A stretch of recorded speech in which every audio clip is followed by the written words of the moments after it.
Tara guys, kape muna tayo guys. Papainit lang ng tiyan sa sikmura.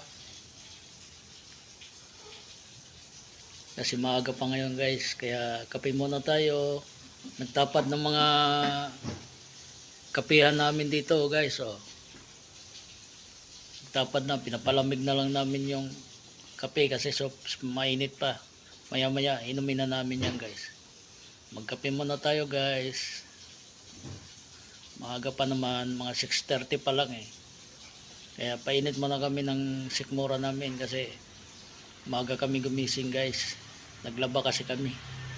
Kaya ito, hinanda na namin ang kape. 3 to eh. Yung iba naman dito kasama namin. Saka sa beses ko sa akin, 3 kami. Ayan. Hinahanda na lang yung yung photo na binili namin sa Tagaytay. So hanggang dito na lang guys. Bye bye.